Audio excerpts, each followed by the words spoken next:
cái ví của bố hôm nay bố bị rơi ấy, thì chắc mai con với bố lên xã xem như thế nào. Rồi mai con cứ ra đi thì bố mai có tí công việc. Mà trong ví đấy có nhiều cái gì quan trọng không?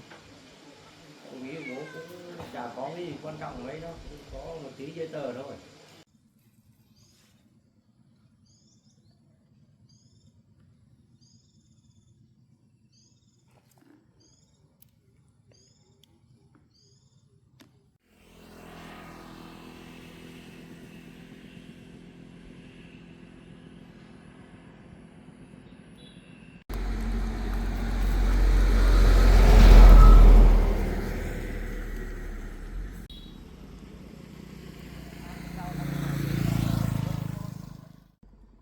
Mình đợi mãi không thấy chú ấy quay lại. Bây giờ làm thế nào được nhỉ? Đợi mãi không thấy chú ấy quay lại nhỉ? Không biết là chú ấy có biết mình là rơi ví không?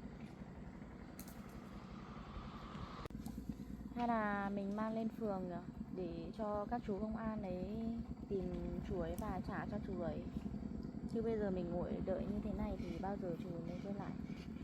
Chắc mình phải mang lên xã thôi, chứ đợi thế này biết bao giờ chú ấy mới quay lại. Bây giờ mình còn đang chuẩn bị đi thu hoạch nữa. Vậy thôi.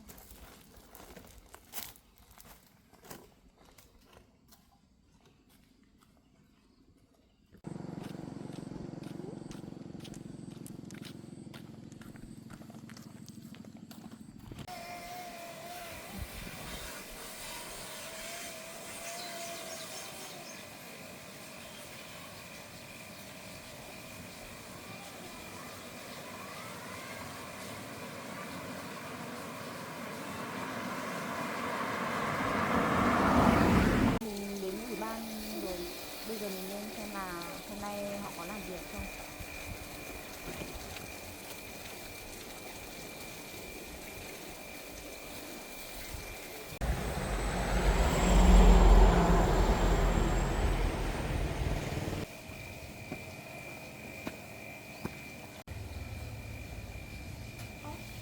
Hôm nay họ đóng cửa à? Hôm nay là chủ nhật, họ không có ai trực hay sao? Bây giờ mình làm thế nào nhỉ? Quay lại rồi.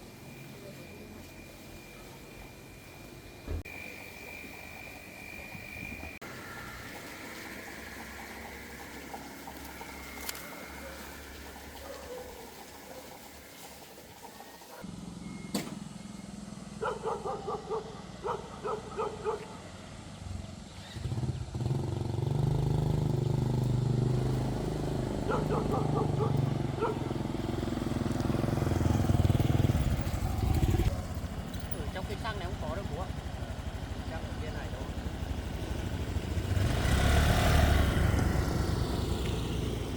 Chắc để mai con ra cơ quan cho con báo lên người dân xem người ta có nhặt được không được bố ạ. Đi về thôi. Vâng, thế đi về.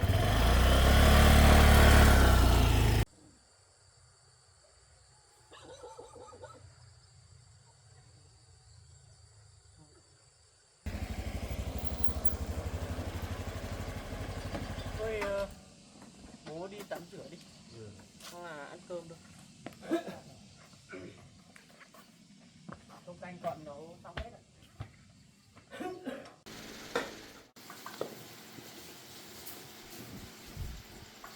Uống cơm. Còn con cháu nữa. Thôi ăn cơm còn rồi đó. Bố mẹ cơm.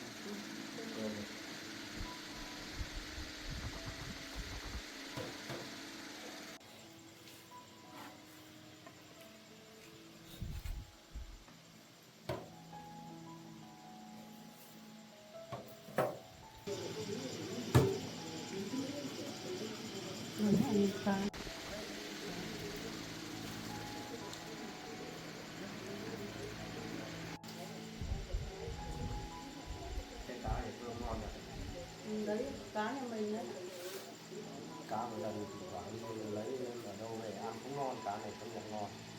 ở nhà ăn có khác. Cái này cá ao nhầm Ăn khác hả? muốn xa muốn ăn nhiều nữa.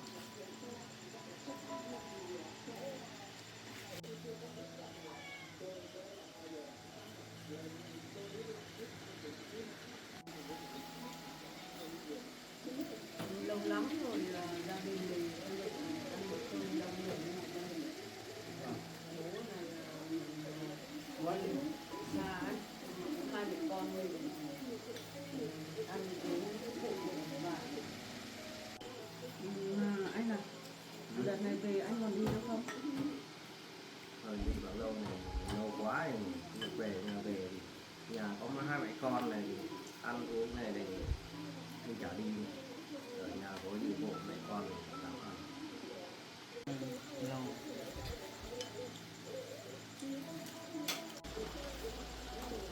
Lấy cho bố ăn cơm.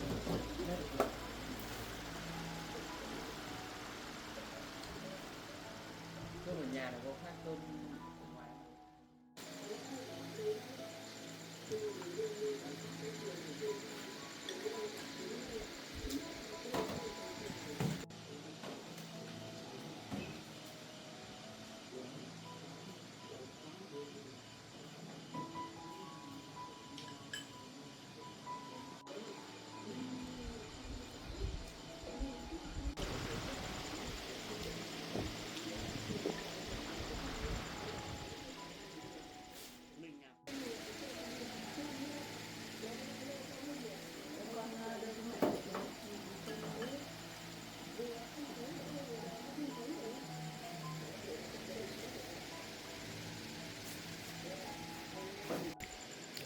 Tình hình là mẹ con ở nhà cái nương giấy như nào rồi?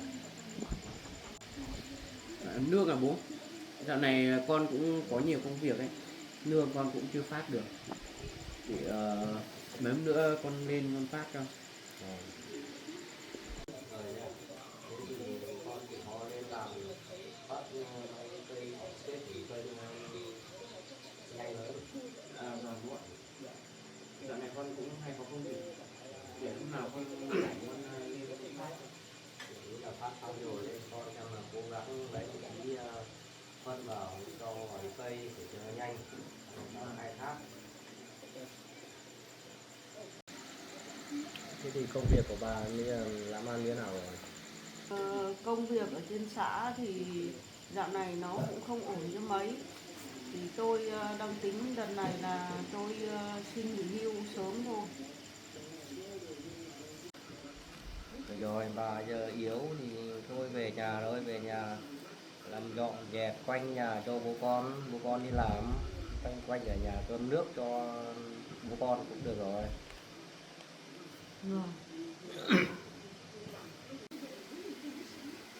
Đợt này như vừa rồi ấy thì bão lũ nó to lắm ông.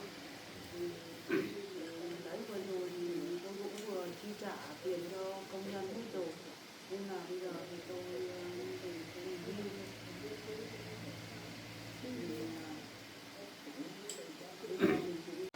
Bây giờ mình cũng có tuổi rồi, tính ra thì em cũng làm được mười mấy năm công tác rồi, thôi thì bây giờ nó cũng về nghỉ thôi.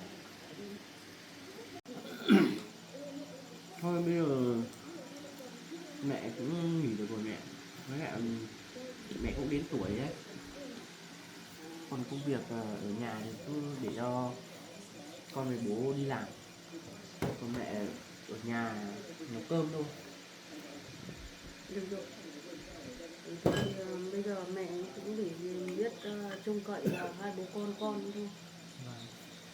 Còn con thì cũng công tác cho tốt rồi con ạ.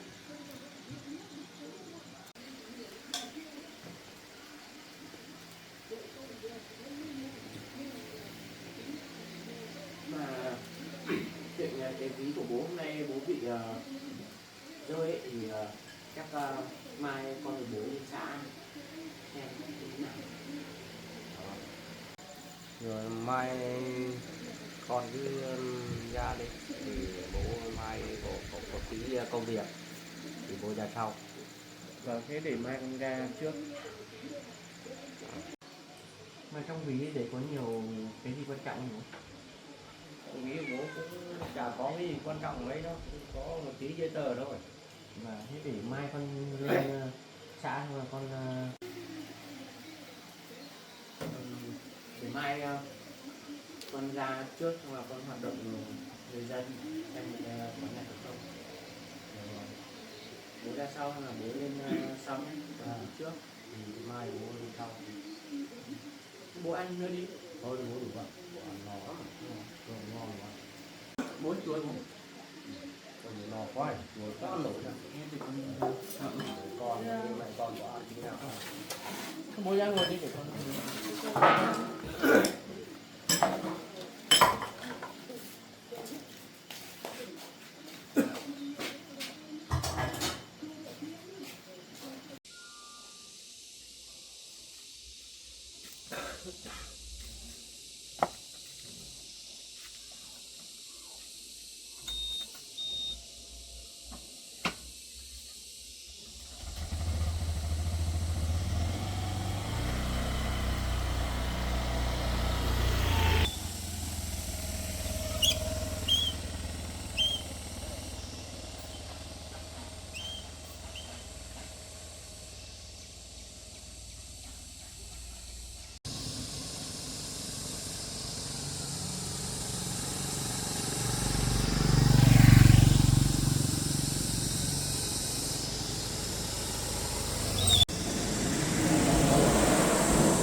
Có việc gì cô? Dạ, chú ơi có phải hôm trước chú rơi ví không ạ? Đúng rồi, có chuyện gì cô? Cháu có nhặt được một chiếc ví, nhưng mà chú cho cháu hỏi là ví của chú màu gì ạ? Chú là cái màu nó hơi là vàng. Vâng. Chú ơi, chú xem có phải ví của chú không ạ? Em thấy không phải ví của chú không? Tại vì Đúng rồi, đúng cái này rồi. chú xem ở trong còn thiếu gì không ạ? Đúng rồi, cái ví này là ví của chú rồi. Vậy chú có chắc chắn đây là ví của chú không ạ? Tại vì cháu thấy nhiều người giống nhau ấy, cháu muốn chắc chắn là ví của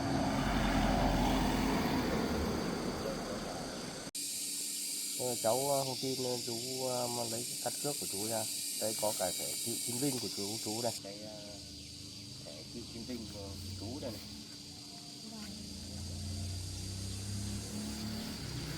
Đúng rồi chú ạ. Cháu thấy giấy tờ đấy nhưng mà cháu cũng không dám mở ra, kiểu là đồ cá nhân của người khác nên cháu cũng không dám mở. Rồi, thì cháu tốt quá. Dạ chú xem lại xem là có mất đồ đạc gì không ạ? Xem không bị mất cái gì đâu, còn nguyên vẹn đấy. Cảm ơn cháu nha. Vâng, không có gì đâu chú ạ. Cũng vừa lên ủy ban ban xã cũng báo cáo không? Báo mà xử lý rồi. Hôm qua cháu đợi mãi ở cái chỗ mà chú rơi ví ở đằng kia kìa. Cháu đợi mãi mà không thấy chú quay lại, nên là cháu cũng mang lên trên này. Hôm qua là ngày nghỉ không ai làm thì cháu lại đi về, hôm nay cháu lại ra đây. May quá lại gặp chú ở đây.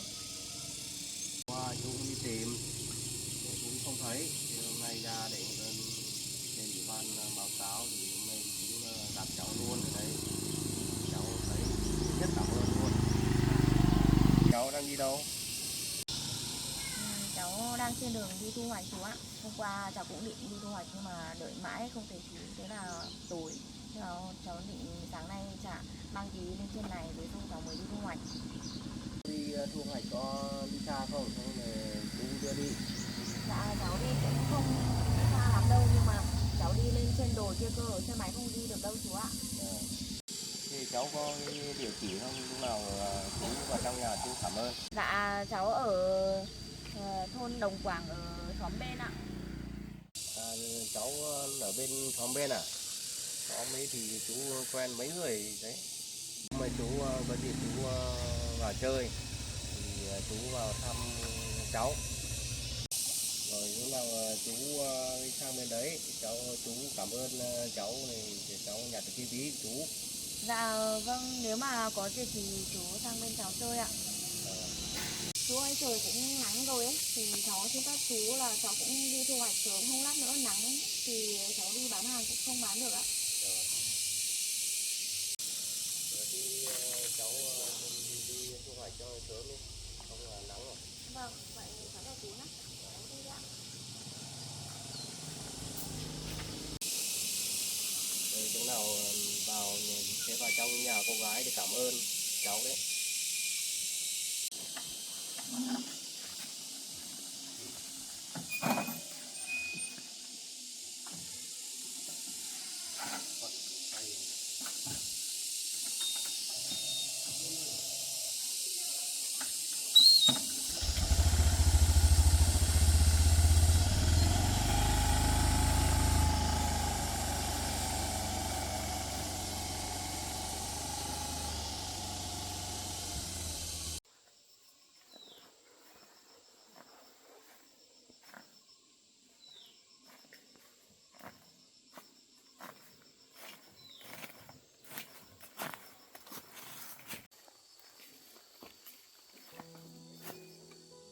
Ở kia có một cây đao, mình vào kia mình thử chặt cái đao xem được.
Rau này ngon lắm.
già rồi.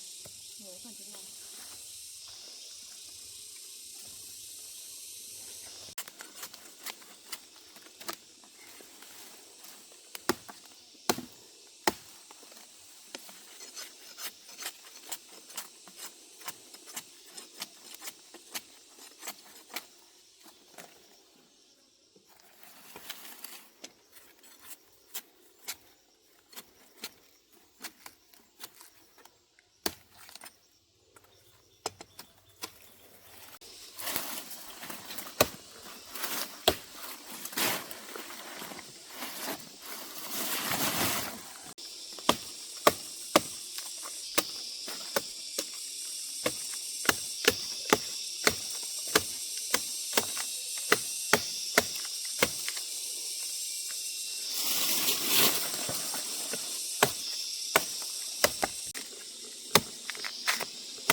Được mỗi tí nói đúng không?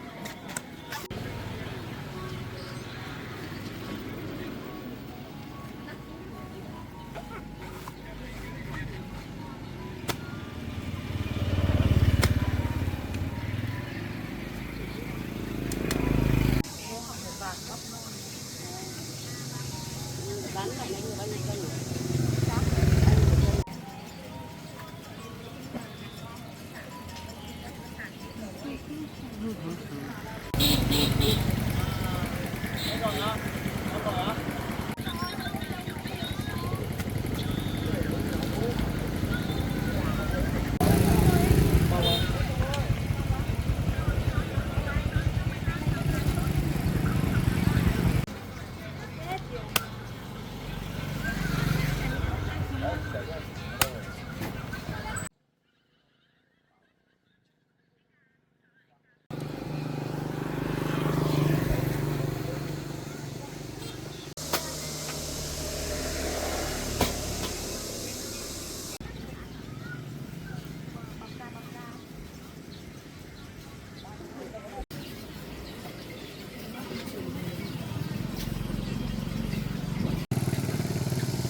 Không biết.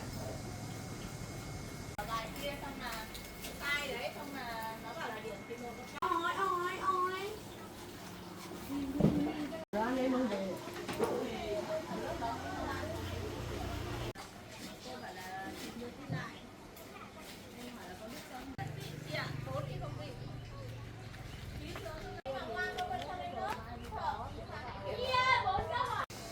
Tại vì nếu mà nó đi làm rồi mà phải đi lại thì phải gọi nó về để thi ấy chị. Nhưng mà nó không bị.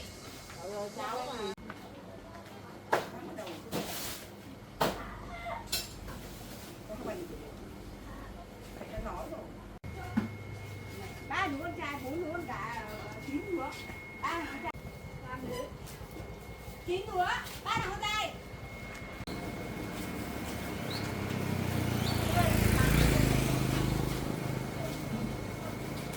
Đấy là phải trả thích ra của ông.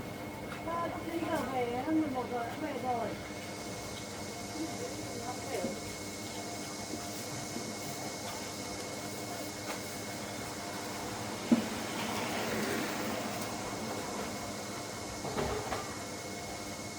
Không xin tiền. Nhưng mà ăn cơm chả có tổng cơm chả có